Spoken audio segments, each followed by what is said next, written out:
And joining me now is Sunil Gavaskar. We are going to raise that big question, is this the best ODI team? And we'll also have our selection of India's best ever ODI team. Mr. Gavaskar, this Indian team has won 22 of their last 23 completed ICC white ball matches. Is this, in your view, the best ever Indian ODI team, white ball team? This is the best team, white ball team in the world at the moment. Over the last couple of years, definitely. I'm very, very reluctant to compare, players and teams of different eras and different generations. Because all the playing conditions, everything's different. The 1983 team that won the first World Cup played with a red ball and with no field restrictions. None of the, two fielders outside, three fielders outside, none of that.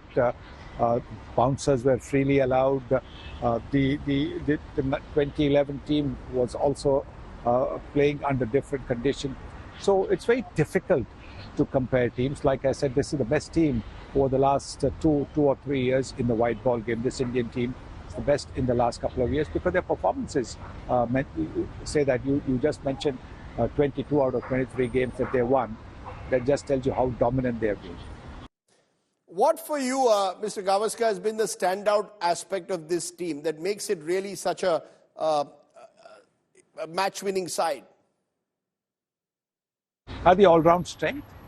The all-round strength of this team, where the batting order could be shuffled by the captain. The bowling options were such that the bowlers could be brought on at different times, different ends, depending on who the batter was, left hand, right hand, depending on what the size of the boundary on either side was, depending on where the breeze was coming from. So those options that the captain had was terrific. But then the captain had to utilize the strengths that he had in the ideal manner. And that is what was also the difference. The captain was superb in the way he handled his bowlers, the way he shuffled the batting order up and down, the field placing, the bowling changes, everything was absolutely top class. So that was the difference, the all-round strength and the captaincy, which was not quite seen in other teams. Interesting the way you're praising Rohit Sharma's captaincy, but how much of a difference, Mr. Gavaskar, at the end of the day, did playing in Dubai make? Playing on slow spinning surfaces with a spin quartet? It was not a question of playing in Dubai or anywhere else. It's a question of playing good cricket, and that's what this Indian team did. Even if they had to play on different surfaces, they would have been able to do that. When you win 22, like you've just said, 22 out of 23 matches played in different conditions.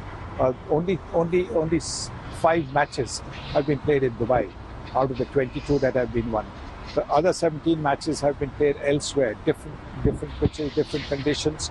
So that actually tells you that if they had to play anywhere else, the result would still have been the same. India would still have been the champions. What for you was the turning point, though, in that final against New Zealand? Almost went to the wire, but when did that match turn? Possibly the wicket of Rachin Ravindra, because he was batting so well.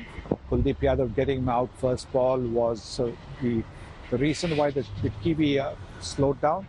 Then in the next over, Kuldeep getting Kane Williamson, another heavy scorer in the tournament, cotton ball. That also was a big turning point.